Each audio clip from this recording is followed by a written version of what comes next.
तो आज हम अ, दो टॉपिक पर बात करेंगे। एक निबंध और दूसरा नाटक। मुझे लगता है दो से ज्यादा थोड़ा ज्यादा हो जाएगा आपके लिए। तो फिलहाल हम निबंध पर बात करेंगे। जैसा कि मैंने आपसे कहा है कि चूंकि ये आपका हिंदी साहित्य के इतिहास का पेपर है, तो इसमें आपको एक परिचयात्मक, मतलब आपका परिचय हो जाए टॉपिक से, थोड़ा बहुत उसका उद्भव और विकास। इसका इसलिए कहा ही गया है, इस टॉपिक का नाम ही है। तो इसमें जैसे उपन्यास है, तो उपन्यास में आपको इसलिए नहीं पढ़ाऊंगा क्योंकि आपका 9th पेपर उपन्यास है। तो उसमें मुझे आपको फिर डिटेल में उपन्यास आपको पढ़ाना ही है। तो फिलहाल निबंध जो है, कि निबंध है क्या। तो निबंध जो है वो माना जाता है हिंदी में कि वह संस्कृत भाषा का शब्द है, और जिसका शाब्दिक अर्थ है संवार कर सीना। संवार कर मतलब सुंदरता से, सुंदर से सीना। प्राचीन काल में हम जानते हैं कि जो ग्रंथ होते थे वो हस्तलिखित होते थे, हाथों से लिखा जाता था। तब उस तरह से स्याही का और ये मतलब छापा खाना तो था नहीं, मशीन तो थे नहीं। तो जब वो हाथ से लिख लिया जाता था और उसको फिर उन ग्रंथों को सुरक्षित रखने के लिए जब ठीक से उसको सिया जाता था उसको, तो इसी चीज को, इसी प्रक्रिया को उस समय निबंध कहा जाता था। और धीरे धीरे इस शब्द का प्रयोग जो है उस ग्रंथ के लिए होने लगा। जो ग्रंथ सी लिया जाता था, जो हस्तलिखित जो ग्रंथ होता था, तो उससे जो अर्थ निकलता था वह कि वह ग्रंथ जिसमें विचारों को बांधा जाता था, निबंध कहलाने लगा। लेकिन हिंदी में आज हम जिस निबंध को पढ़ते हैं या जिस निबंध को हमें पढ़ना है, उसका अलग अर्थ है।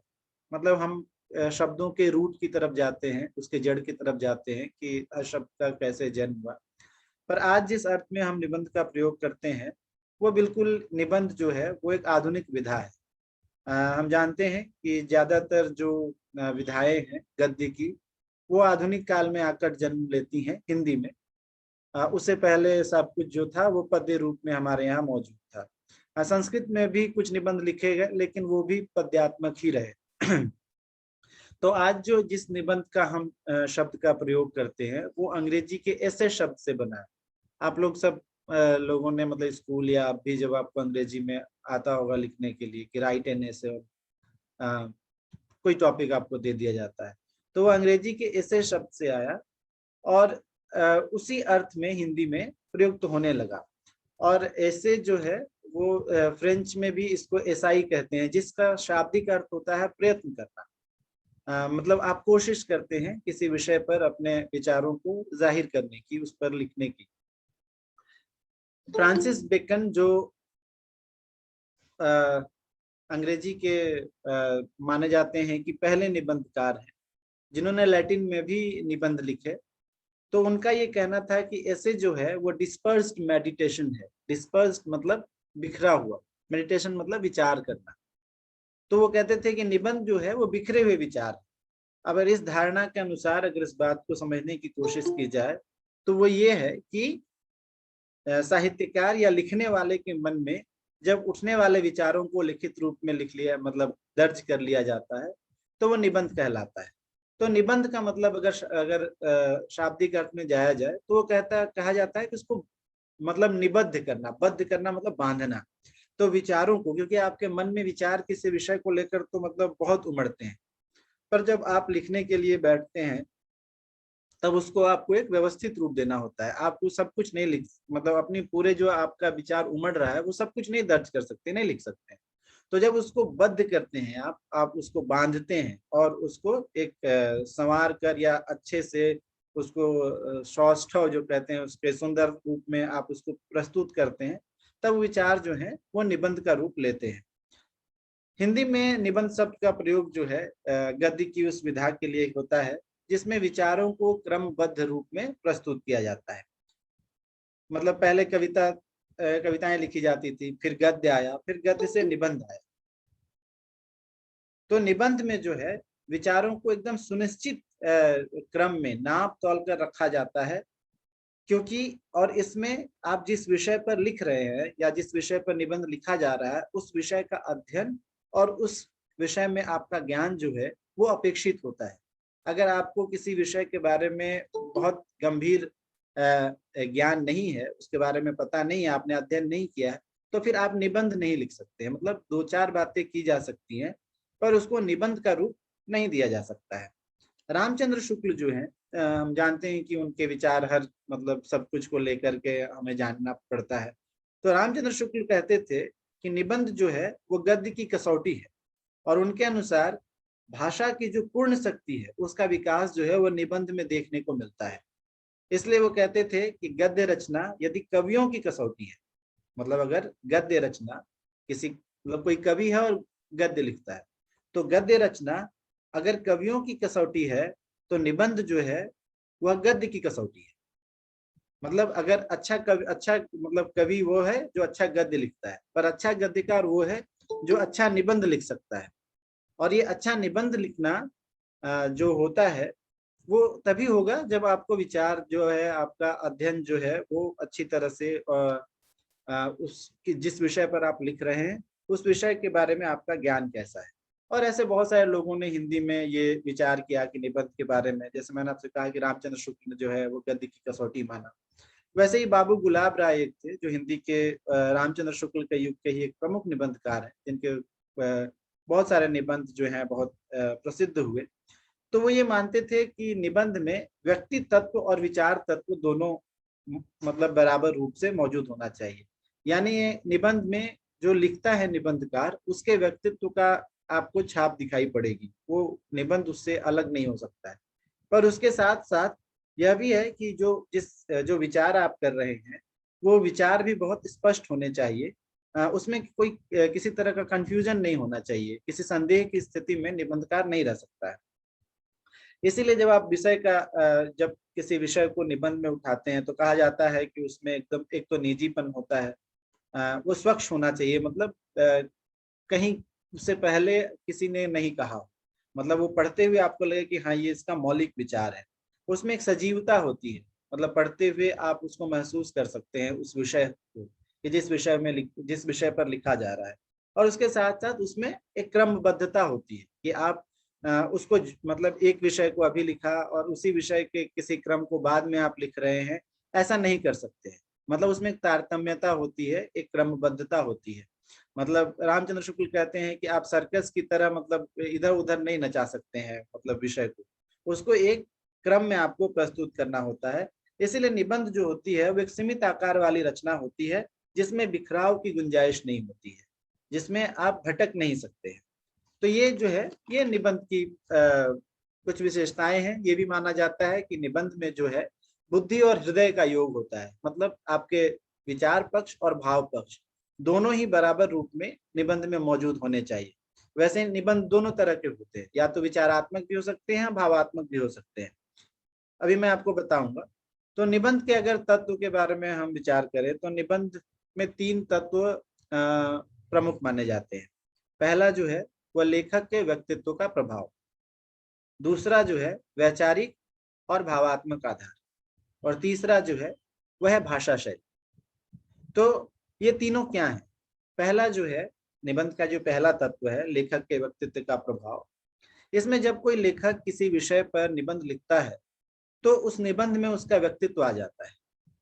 जैसे रामचंद्र शुक्ल या हजारी प्रसाद द्विवेदी के निबंधों को आप देख सकते हैं कि जब वो किसी विषय पर निबंध लिख रहे होते हैं तो आपको ये साफ साफ पता चलता है कि ये उनका व्यक्तित्व जो है, या रामचंद्र शुक्ल के व्यक्तित्व का प्रभाव उन निबंधों पर दिखाई पड़ता है।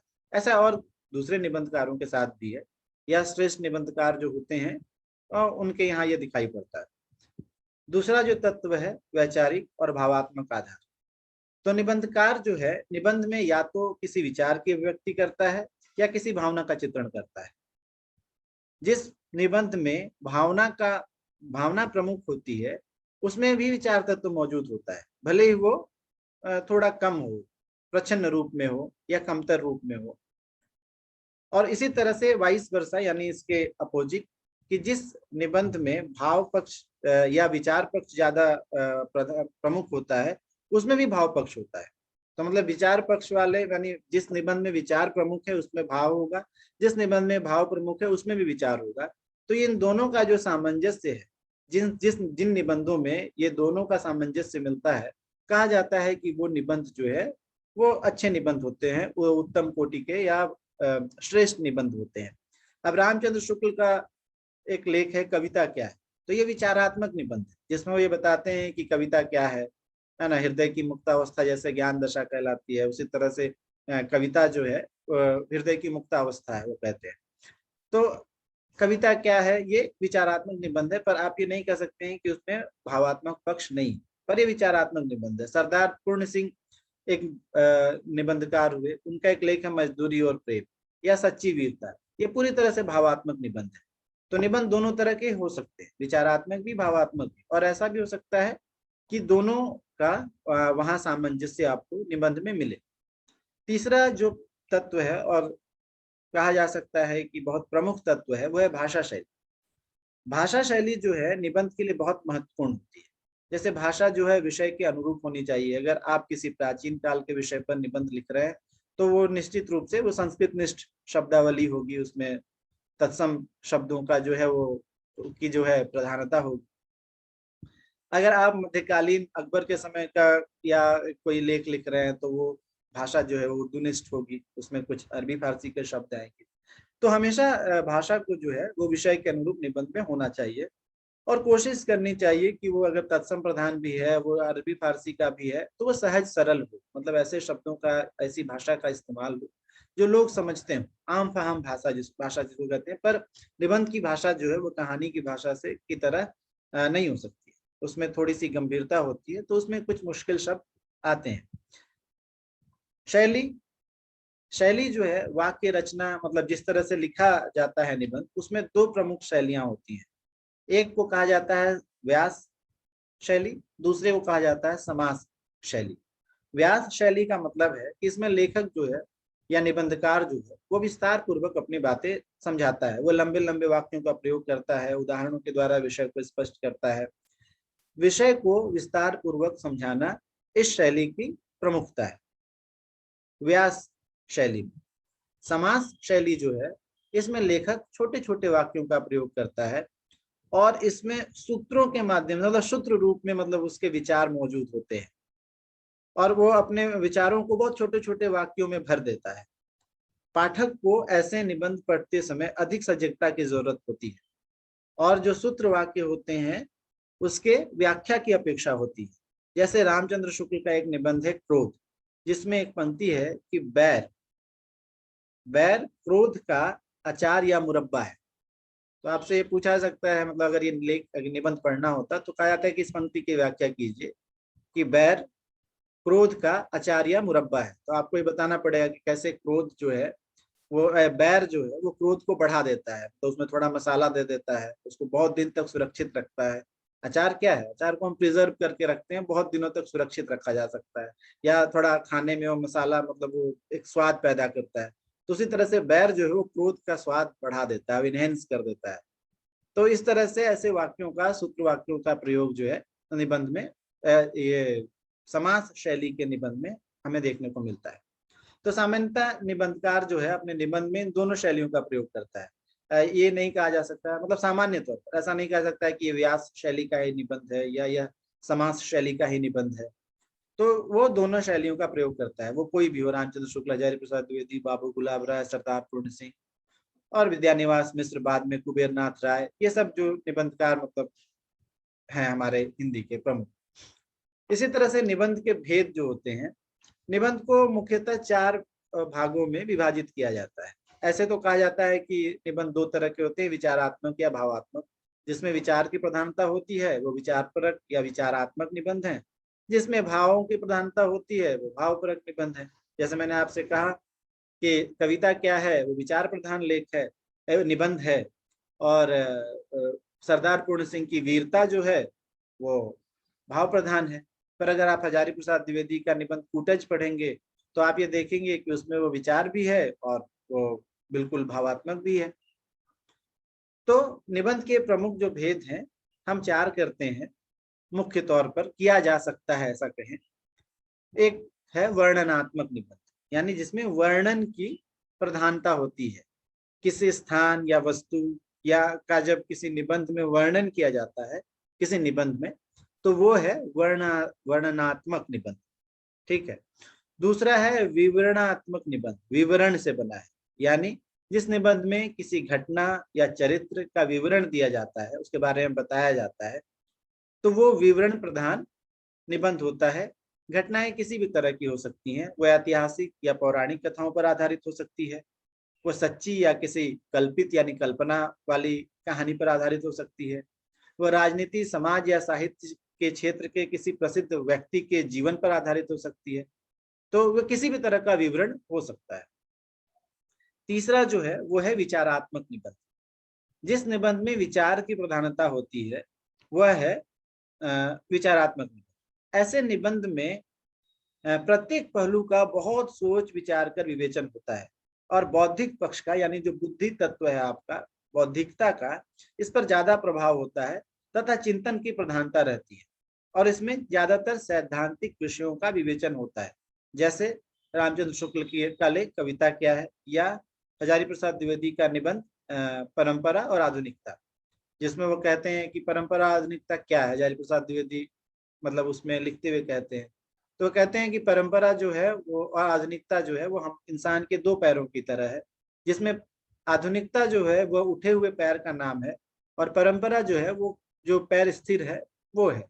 मतलब परंपरा से आप एक टेक, मतलब एक स्थायित्व, एक ताकत ग्रहण करते हैं और वही ताकत जो है या प्रेरणा ग्रहण करते हैं और वही ताकत जो है दूसरे कदम को हवा में रहने की गुंजाइश पैदा करती है। तो ये जो है ये विचारात्मक निबंध है। इसी तरह से भावनात्मक निबंध होते हैं या भावात्मक निबंध होते हैं, जिसमें भावनाओं की प्रधानता होती है, पाठकों को यह भावनात्मक रूप से प्रभावित करता है। ऐसे निबंधकार में रामवृक्ष बेनीपुरी एक प्रमुख निबंधकार थे, जिनका एक बहुत प्रमुख लेख है गेहूं और गुलाब। कन्हैयालाल मिश्र प्रभाकर, विद्यानिवास मिश्र, ये सब जो मेरे विद्यानिवास मिश्र का एक निबंध है मेरे राम का मुकुट भीग भीग रहा है। तो ये जो है ये लोग ज्यादातर ये भावात्मक निबंध लिखते थे, जिसमें पाठक जो है भावात्मक रूप से ज्यादा जुड़ जाता है। इसके अलावा मतलब ये चार प्रमुख भेद हैं। मतलब इसके अलावा आप निबंध में देखेंगे कि कुछ निबंध जो है वो विषय प्रधान होते हैं, जिसमें किसी विषय को आधार बनाया जाता है। ऐसे ही कुछ निबंध जो होते हैं वो विषयी प्रधान होते हैं, जिसमें किसी व्यक्तित्व के बारे में वो लिखा जाता है। और विवेचन के आधार मतलब जब वो विषय का विवेचन जो है जब किया जाता है तो उसको थोड़ा सा कलात्मक रूप से प्रस्तुत किया जाता है। तो विचारों और भावों के साथ जहां पर मिलन होता है तो ऐसे निबंधों को बहुत बार ललित निबंध भी कहा जाता है। इसलिए हजारी प्रसाद द्विवेदी को, विद्यानिवास मिश्र को कहा जाता था कि ललित निबंधकार है, जहां पर विचार और भाव जो है वो दोनों एक दूसरे के साथ मिलकर आते हैं। फिर उसके बाद आप अगर ये परंपरा देखें, हिंदी निबंध की परंपरा कि ये कब से शुरू हुई, तो बहुत सारे लोग जो हैं ये मानते हैं, जैसे एक आलोचक थे शिवनाथ, वो ये मानते थे कि ये सदासुख लाल, जिसके बारे में मैंने आपको फोर्ट विलियम कॉलेज पढ़ाते हुए बताया था कि ये सदासुख लाल ने एक लेख लिखा था, मतलब उनके निबंध के शिवनाथ के अनुसार कि सदासुख लाल ने 1839-40 में एक सुर सुरा निर्णय एक रचना की थी, जिसमें वो कहते हैं कि इसमें निबंध के तत्व मौजूद थे। तो इसीलिए हिंदी निबंध की शुरुआत जो है 1839-40 से मानना चाहिए। दूसरी तरफ एक आलोचक है जिन्होंने इतिहास की किताब भी लिखी है, उनका नाम लक्ष्मी सागर वार्ष्णेय। उन्होंने ये कहा कि हिंदी निबंध की शुरुआत बालकृष्ण भट्ट से होती है। और फिर रामचंद्र शुक्ल ने ये बताया कि कैसे मतलब निबंध की शुरुआत जो है वो जब नए आर्थिक राजनीतिक परिवेश और सामाजिक परिवेश का निर्माण हो रहा था और तब आधुनिक विधाओं का जो जन्म भारतेंदु के यहाँ हो रहा था। तो भारतेंदु हरिश्चंद्र के का और उनका जो मंडल था, उनके जो साथ लोग थे, तो वो कहते हैं कि निबंध की शुरुआत जो है वो आधुनिक काल की देन है और वो भारतेंदु काल से ही शुरू हुई। तो ये अब सब लोग मानते हैं कि हिंदी निबंध की शुरुआत जो है वो भारतेंदु काल से ही होती है, की शुरुआत, हाँ, हिंदी निबंध की शुरुआत भारतेंदु काल से होती है। इसीलिए आप देखेंगे कि जब हिंदी निबंध के युग का आप विभाजन करते हैं तो इसको मुख्यतः चार भागों में बांटा जाता है। पहला जो है वो भारतेंदु युग है, निबंध का पहला युग वो 1873 से 1900 तक माना जाता है। जब लिखा भारतेंदु ने कि हिंदी नए चाल में ढली, वो लेख जो है 1873 में प्रकाशित हुआ था। तो माना गया कि एक नई हिंदी की शुरुआत और सारी आधुनिक मतलब एक तरह से वहां से होती है। तो 1873 से 1900 का जो समय है वो भारतेंदु युग है, पहला हिंदी निबंध का। दूसरा द्विवेदी युग जो 1900 से 1920 का समय है। तीसरा शुक्ल युग 1920 से 1940 का है। और फिर शुक्ल उत्तर यानी शुक्लोत्तर युग जो 1940 के बाद का है। और फिर उसमें बहुत सारे निबंध लेखक आए। तो ये चार मुख्यतः हम विभाजन करते हैं। अगर आप देखें अब ये मैंने आपको पहले बताया कि कैसे उद्भव हुआ, और अब ये विकास के ये मुख्यतः 4 चरण थे। उसमें भी 2-4 चरण आते हैं, मतलब जैसे शुक्ल युग के बाद आप देखेंगे शुक्लोत्तर युग में छायावाद के निबंध हैं, उसके बाद हजारी प्रसाद द्विवेदी हैं, उसके बाद नए प्रकार का निबंध लिखा जाता है जिसमें आज के जो हिंदी निबंध लेखक जिसको कहा जाता है उसमें बहुत सारे लोग हैं, कुबेर नाथ राय, विद्यानिवास मिश्र। तो एक निबंधों की एक लगातार परंपरा चलती है। और उसमें अगर एक विशेषताएं देखें तो आप देखेंगे भारतेंदु युग के जो निबंधकार हैं उसमें वो चूंकि बहुत ज्यादा सुधारवादी दृष्टि रखते थे नाटकों में भी, अभी मैं आपको जब नाटक के बारे में बताऊंगा तो, और वो चाहते थे कि समाज में बहुत तरह का सुधार हो और उसको वो व्यक्तिगत तौर पर भी देखते थे। तो उसमें आत्म की अभिव्यक्ति बहुत ज्यादा थी जो भारतेंदु युग के निबंध। उसके बाद अगर आप द्विवेदी युग के निबंध में देखेंगे तो उसमें भाषा की के परिमार्जन पर बहुत जोर है, भाषा की प्रौढ़ता यानी जो खड़ी बोली हिंदी शुरू हुई थी और उसका जो रूप था भारतेंदु युग में, उससे बिल्कुल एक अलग रूप आपको द्विवेदी युग में दिखाई पड़ता है। या ये भी दिखाई पड़ता है कि महावीर प्रसाद द्विवेदी उस भाषा को लेकर बहुत सजग है।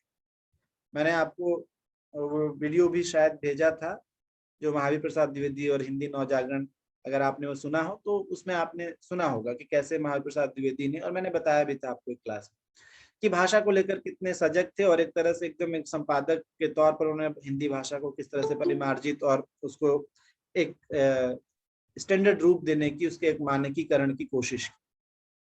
तो द्विवेदी युग में जो है भाषा की प्रौढ़ता और परिमार्जन के साथ साथ विचारों में गंभीरता भी आ जाती है। वो विचार जो इससे पहले मतलब उच्च श्रृंखल या आप कहें कि व्यवस्थित नहीं है, कुछ लोगों को छोड़कर, जैसे बालकृष्ण भट्ट भारतेंदु युग के बहुत व्यवस्थित निबंधकार हैं, पर उनके अलावा और बाकी जो लोग हैं उनमें एक विचारों की तारतम्यता, क्रमबद्धता उस तरह से दिखाई नहीं पड़ती है, विचारों में गंभीरता नहीं जो द्विवेदी युग के निबंधों में दिखाई पड़ने लगती है। रामचंद्र शुक्ल के आगमन के साथ ही हिंदी निबंध जो है बिल्कुल अपनी एक ऊंचाई को पा लेता है। वहां से समझ लीजिए कि एक स्टैंडर्ड सेट हो जाता है कि रामचंद्र शुक्ल जो है वो हिंदी निबंध को एक व्यवस्थित रूप देते हैं, एक उत्कृष्ट रूप देते हैं। उन्होंने विचार प्रधान भी निबंध लिखे, भाव प्रधान भी निबंध लिखे। तो इस तरह से आगे आने वाले लोगों के लिए एक रास्ता जो है रामचंद्र शुक्ल के बाद एक एकदम मजबूत एक क्या कहा जाए कि एक उदाहरण वो प्रस्तुत करते हैं। तो उससे प्रेरणा लेकर, प्रभावित होकर या बहुत सारे निबंध लेखक उसके बाद लिखते हैं। फिर छायावाद में आप देखेंगे कि छायावाद के जो कवि थे वो कवि होने के साथ साथ श्रेष्ठ निबंधकार भी थे। उनमें बहुत सारे लोग निबंध लिखते हैं, चाहे महादेवी वर्मा हो, चाहे जयशंकर प्रसाद हो, निराला ने भी लिखा है। तो ये सब लोग निबंध भी लिखते हैं। इसमें आप देखेंगे कि ये एकदम एक तो जिस तरह से इनकी कविताएं आत्मनिष्ठ थी या भावना प्रधान थी, तो ये दो विशेषताएं उनके निबंधों में भी मिलते हैं कि इनके निबंध आत्मनिष्ठ यानी अपने बारे में होते हैं, आत्म की अभिव्यक्ति जिसमें होती है, और दूसरा भावात्मक ज्यादा होता है, भावनात्मक ज्यादा होता है, और तीसरा जो है इसमें एक गंभीर चिंतन का प्रयास हमें छायावाद के भी निबंध में दिखाई पड़ता है, जो उनकी कई कविताओं में भी दिखाई पड़ता है।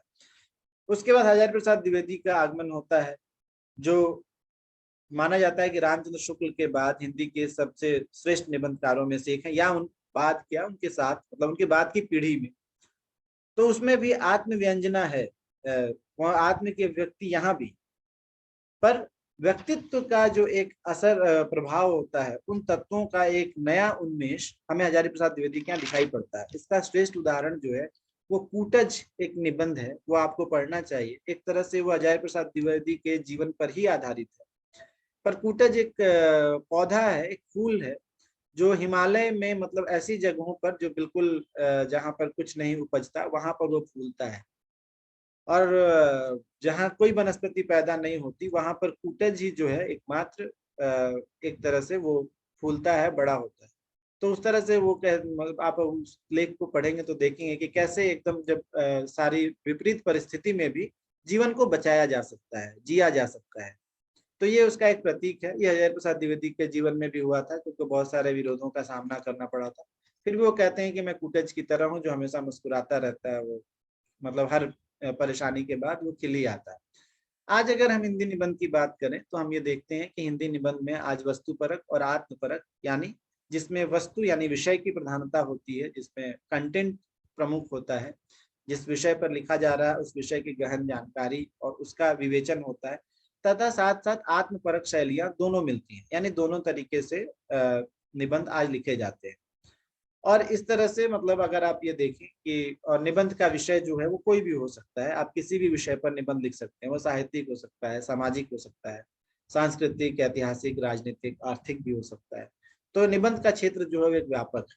तो आज अगर आप निबंध को देखें तो उसमें एक निबंध की खासियत जो है उसमें एक विशेष निजीपन होता है, यानी निबंधकार के जो निजी जो व्यक्तित्व है उसकी छाप हमें निबंध पर दिखाई पड़ती है। मतलब श्रेष्ठ निबंधकार अगर होगा तो उसकी छाप दिखाई पड़ेगी। यहीं पर निबंध जो है वो लेख से अलग हो जाता है। लेख जो है वो बिल्कुल वस्तुनिष्ठ होता है। वस्तुनिष्ठ कहने का मतलब है कि जिस विषय पर लिखा जा रहा है उस पर ही केंद्रित होता है, उस पर लिखने वाले का व्यक्तित्व का की छाप नहीं होनी चाहिए। मतलब आप बिल्कुल न्यूट्रल होकर किसी विषय का प्रतिपादन करते हैं उसमें आप ऐसे मतलब लेकिन निबंध जो है लेख से इसी मामले में अलग है कि वो एक तरह से लेखक के व्यक्तित्व का एक हिस्सा होता है, उसकी छाप जो है वो निबंध पर दिखाई पड़ती है। तो इसलिए निबंध और लेख में ये एक बेसिक फर्क है।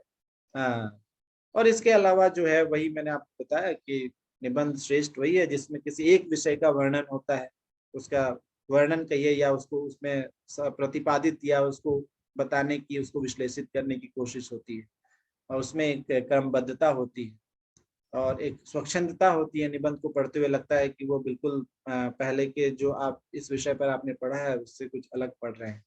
तो कुल मिलाकर वही है कि आप अपने विचारों को, अपनी भावनाओं को एक निबद्ध करते हैं, बांधते हैं और उसको बांध कर एक व्यवस्थित रूप में लोगों के सामने रखते हैं। मतलब एक व्यवस्थित एक साहित्यिक रूप है, यही निबंध है। तो ये निबंध के बारे में हमने जाना। अब इसके बाद वाले जो इसके बाद हम नाटक के बारे में चर्चा करेंगे।